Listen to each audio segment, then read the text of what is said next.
kuatkan tekad, kuatkan hati. Negeri ini memanggilmu kawan. Belajar bergerak berbagi untuk negeri. Guru penggerak majukan pendidikan. Guru penggerak menghamba padamu. Assalamualaikum warahmatullahi wabarakatuh. Waalaikumsalam warahmatullahi wabarakatuh. Ibu sehat? Alhamdulillah. Ini mengganggu waktunya sebentar. Sebelumnya terima kasih sudah memberi saya kesempatan untuk melakukan kegiatan wawancara terkait dengan dilema etika atau rujukan moral. Karena Wahyudika sudah lama menjadi kepala sekolah, kemudian sudah punya banyak pengalaman dalam pengambilan keputusan. Pada wawancara ini saya berharap ada nilai-nilai yang dapat saya resapi dan bermanfaat bagi pembelajaran saya. Yang pertama, selama ini bagaimana Bapak dapat mengidentifikasi kasus-kasus yang merupakan dilema etika atau rujukan moral? Ada dua istilah, dilema etika dan rujukan moral. Kalau ketika dilema, kalau tidak salah ada dua kasus yang kasus kebenaran. Kemudian yang rujukan moral, kebenaran lawan alasan. Kalau yang rujukan moral, relatif kita mudah mengambil keputusan.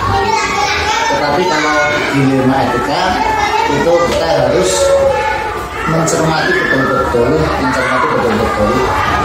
kasus per kasus. Misalnya ada kasus di sekolah.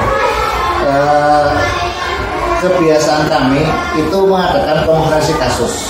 Artinya dari beberapa kasus yang muncul yang dilaporkan itu digelar atau dikomunikasikan, dicari yang paling urgent.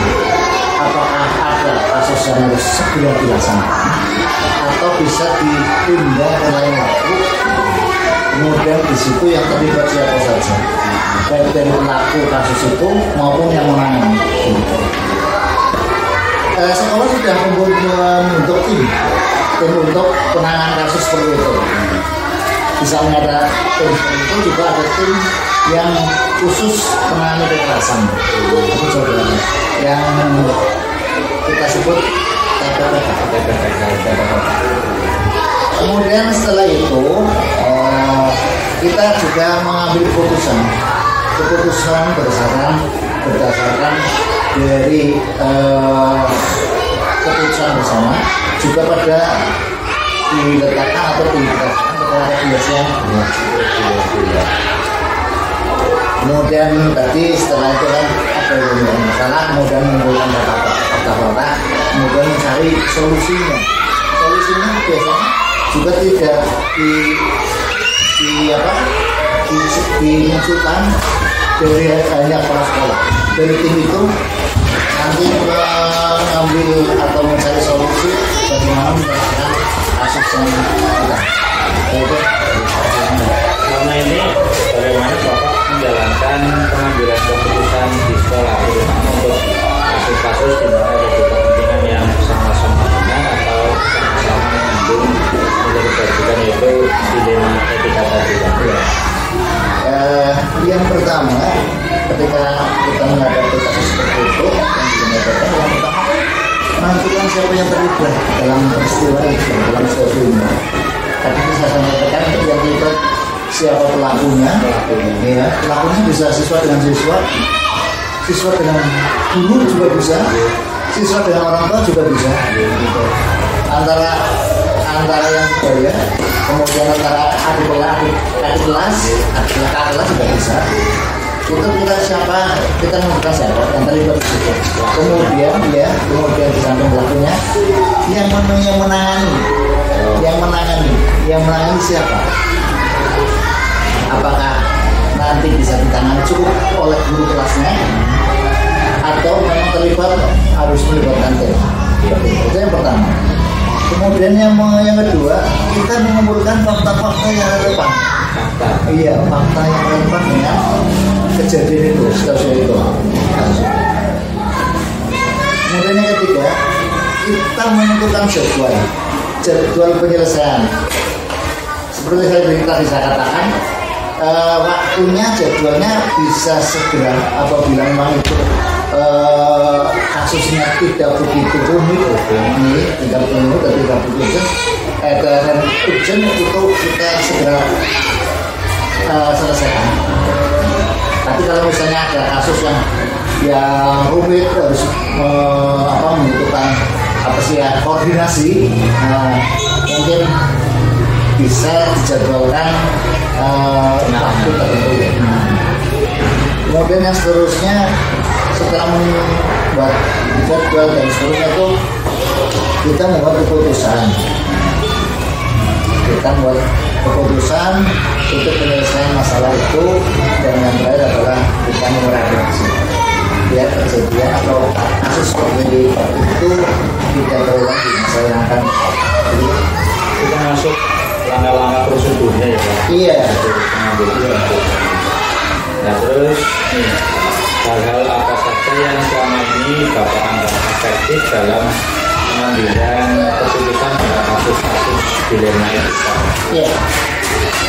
Yang pertama yang jelas ketika ada kasus dilema etika, kita tidak menunda pengambilan keputusan untuk menyelesaikan kasus itu. Itu yang pertama. Kemudian yang kedua, apabila kasus itu menyangkut beberapa pihak, kita koordinasikan. Iya, misalnya dengan orang tua, guru, pengawas, komite. Kalau memang kasusnya menyangkut beberapa pihak begitu. Terus tantangannya apa Pak? Tantangan dalam pengambilan keputusan yang selama ini Bapak alami? Iya. Ketika di tim bekerja kita musyawarah, itu tantangannya adalah mencari kesepakatan. Iya. Antara yang pro dan kontra gitu. Jadi agak sulit. Tantangan Iya, pandangan dan sebagainya. Kemudian tantangan dari internal itu beberapa guru, teman-teman itu tidak sepaham dengan kasus yang atau keputusan kita ambil. Tetapi kita konsen pada regulasi dan kesepakatan yang kita pegang. Musyawarah dengan bahasa yang santun, intinya ada pada komunikasi. Kemudian kalau tantangan dari eksternal itu biasanya kalau ada kasus kemudian mencuat, itu biasanya kalau kedengaran alasan dan kawan itu menjadi tantangan dari internal itu. malah jadi runyam. Iya, kita harus betul-betul hati-hati. Jadi untuk penjadwalan berarti memprioritaskan kalau kasus-kasus yang urgent tadi. Iya. Tidak ada jadwal khusus berarti. Terus ini adakah seseorang atau faktor-faktor apa yang selama ini mempermudah atau membantu Bapak dalam pengambilan keputusan-keputusan yang terkait dengan dilema etika? Iya. Tadi saya katakan kita sudah membentuk tim, jadi kami itu ketika menyelesaikan kasus seperti itu adalah kolaborasi. Iya.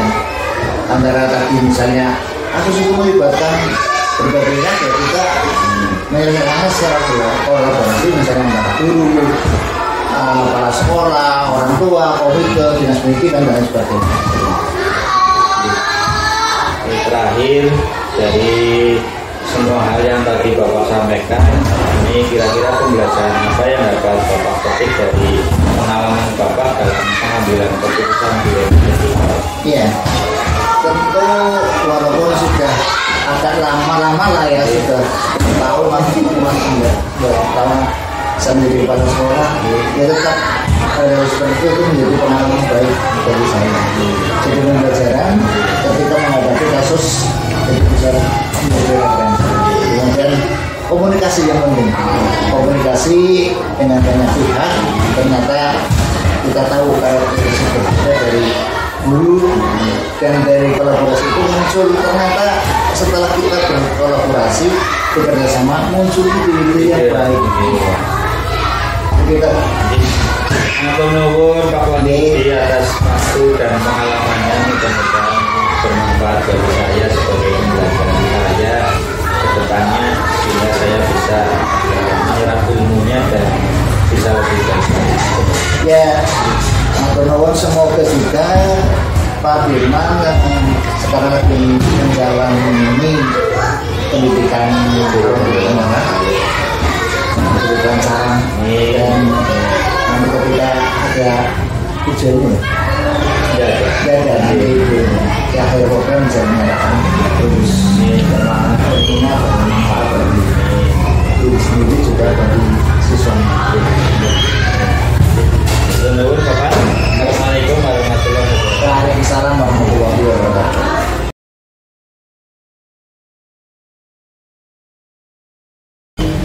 Assalamualaikum warahmatullahi wabarakatuh. Waalaikumsalam. Bu Rina, apa kabar? Sehat. Nah, saya menyampaikan terima kasih karena Ibu telah menjadi sumber kegiatan pelajaran saya ini. Karena pada hari ini saya ingin mewawancara Ibu terkait dilema etika atau rujukan moral. Bukan sudah malang melintang di dunia kepala sekolahan dunia, sudah banyak pengalaman, sudah sering menemukan hal-hal yang menjadi dilema, di mana ada hal-hal yang harus Ibu pilih dari kedua pilihan yang sama-sama benar ataupun sama-sama mengandung nilai kebajikan. Melalui wawancara ini saya berharap ada hal-hal yang bisa saya resapi sebagai sebuah nilai yang penting dan bermanfaat untuk pembelajaran bagi saya. Yang pertama ingin saya tanyakan dulu, selama ini kan Ibu banyak mengalami dilema-dilema. Bagaimana Ibu dapat mengidentifikasi kasus-kasus yang merupakan dilema etika atau rujukan moral di sekolah ini? Terima kasih Pak Firman, saya menjawab ya. Ini mungkin bagi saya merupakan yang jarang terjadi lah di wawancaranya seperti ini. Tapi berdasarkan pengalaman yang selama ini kami alami, ya kita tahu lah bahwa yang namanya lembaga pendidikan mesti tidak pernah lepas dari berbagai permasalahan yang terjadi atau kasus-kasus ya. Dan apapun kasusnya, kami akan tetap berusaha untuk bisa menyelesaikan kasus tersebut ya. Nah, ini permasalahan yang biasanya terjadi di sekolah itu memang melibatkan siswa, guru, dan juga wali siswa. Nah, untuk itu kita harus bisa mencari sumber masalah, siapa yang terlibat di dalam masalah ini dan bagaimana kronologis kejadiannya. Nah, agar dapat mengidentifikasi kasus-kasus yang terjadi, ya ini merupakan dilema, ya dilema etika atau rujukan moral. Selama ini bagaimana Ibu menjalankan pengambilan keputusan di sekolahnya Ibu, terutama untuk kasus-kasus di mana ada dua kepentingan yang sama-sama benar atau sama-sama mengandung nilai kebajikan?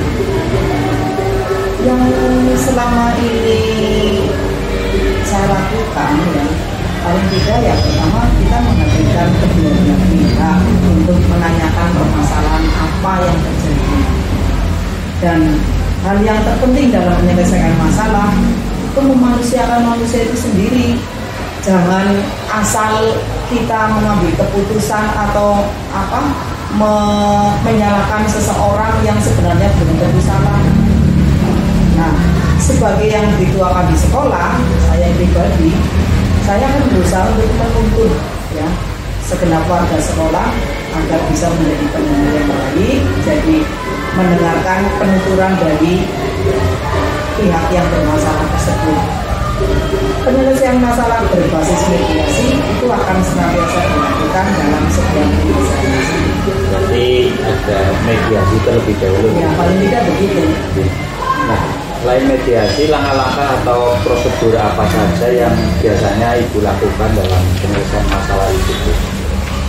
Yang pertama, kita mengidentifikasi masalah dengan cara mencari informasi siapa saja yang terlibat dalam masalah tersebut.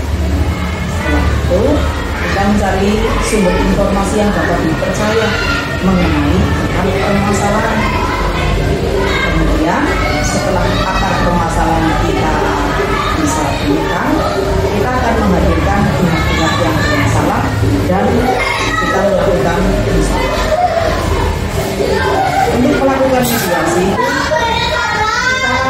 kita punya tujuan mediasi itu kita lakukan sehingga keputusan yang kita ambil itu tidak merugikan kedua belah pihak, karena segala informasi yang disampaikan kedua belah pihak itu akan didengar dan dibagi dengan baik agar bisa mencapai kesepakatan bersama sebagai solusi yang dapat dilaksanakan dengan penuh kesabaran dan penuh tanggung jawab dari kedua pihak. Ini hal-hal apa saja yang selama ini Ibu anggap efektif dalam pengambilan keputusan? Ini kan Ibu punya trik khusus begitu. Ya, paling tidak kita harus yang pertama menghadirkan langsung pihak-pihak yang bermasalah.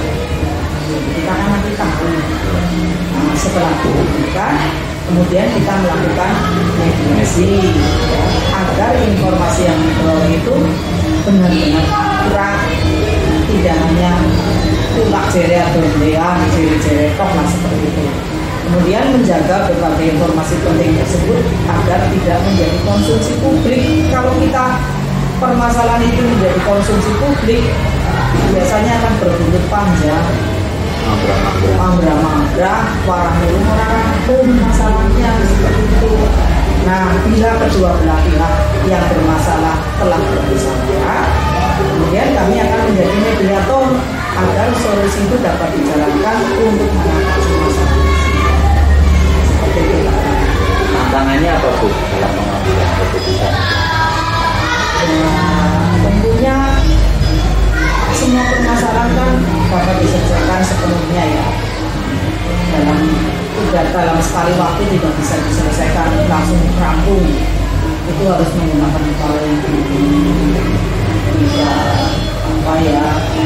asal menggunakan emosi kita sendiri. Kita harus benar-benar bisa memanage emosi kita ya. Karena tantangan itu menjadi agar masalah-masalah tersebut bisa tidak berbuntut panjang, tidak menimbulkan masalah seperti itu. Jadi benar-benar harus diselesaikan secara bersamaan. Juga harus dilaksanakan dengan penuh tanggung jawab otomatis apa yang menjadi hasil permusyawaratan tersebut. Nah, itu dalam pengambilan keputusan itu ada jadwal khusus atau itu secara tiba-tiba langsung diselesaikan dalam waktu ini? Begini Pak Bima, tahapan yang biasanya kami lakukan itu mencari informasi yang akurat mengenai pihak-pihak mana saja yang bermasalah. Nah, selanjutnya kami akan melakukan klarifikasi kebenaran atas permasalahan tersebut, ya, tidak asal produk acaranya. Klarifikasi masalah ini dilakukan melalui musyawarah dan segala solusi yang disepakati bersama otomatis harus dilaksanakan dengan penuh tanggung jawab. Nah, untuk ini kalau tadi panjenengan menanyakan apakah ada jadwal, kami tidak pernah menjadwalkan ya, penyelesaian masalah karena kami tidak berharap ada kasus sebenarnya. Pengennya ya setiap hari itu lancar, adem ayem, semuanya berjalan dengan kondusif. Tidak ada jadwal kasus itu. Tidak ada jadwal kasus ya. Tapi segala kejadian yang mencakup permasalahan yang dihadapi tetap akan kami dokumentasikan. Kami tetap masing-masing guru kelas dan juga kami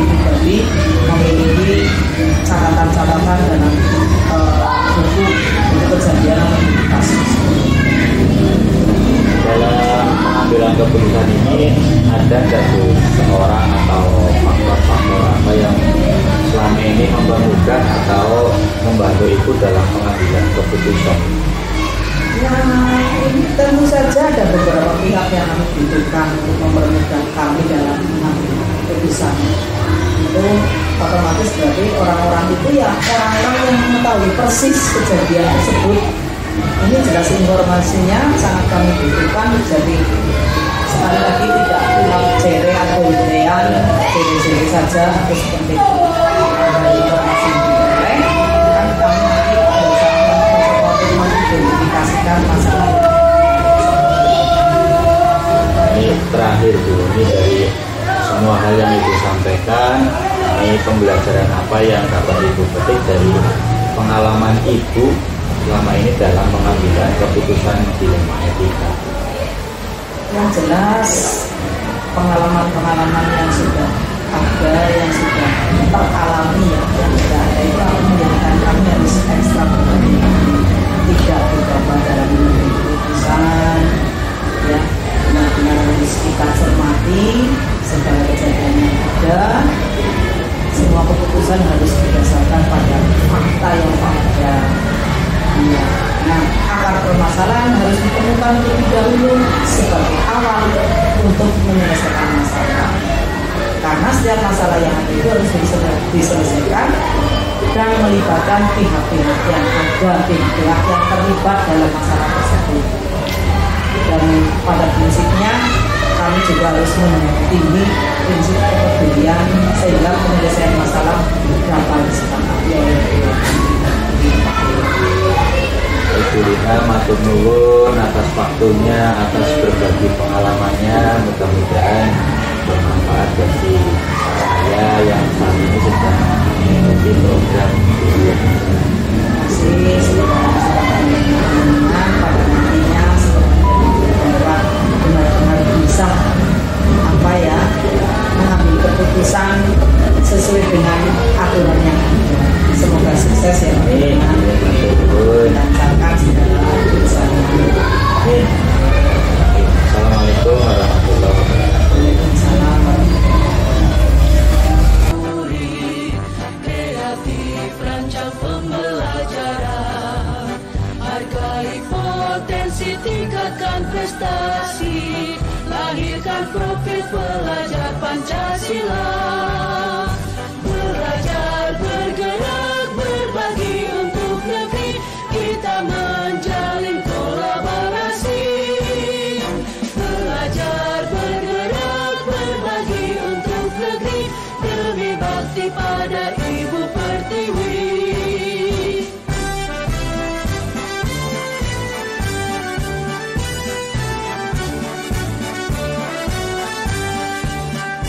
Bulatkan tekad, kuatkan hati, negeri ini memanggilmu kawan. Belajar, bergerak, berbagi untuk negeri, guru penggerak, majukan pendidikan. Guru penggerak menghamba pada murid, kreatif rancang pembelajaran, hargai potensi, tingkatkan prestasi, lahirkan profil pelajar Pancasila. Belajar, bergerak, berbagi untuk negeri, kita menjalin kolaborasi. Belajar, bergerak, berbagi untuk negeri, demi bakti pada Ibu Pertiwi.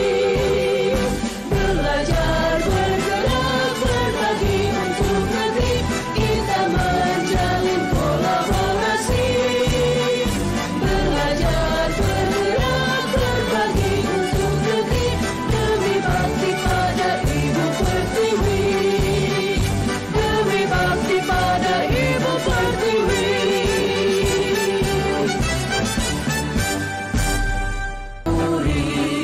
Kreatif rancang pembelajaran, hargai potensi, tingkatkan prestasi, melahirkan profil pelajar Pancasila.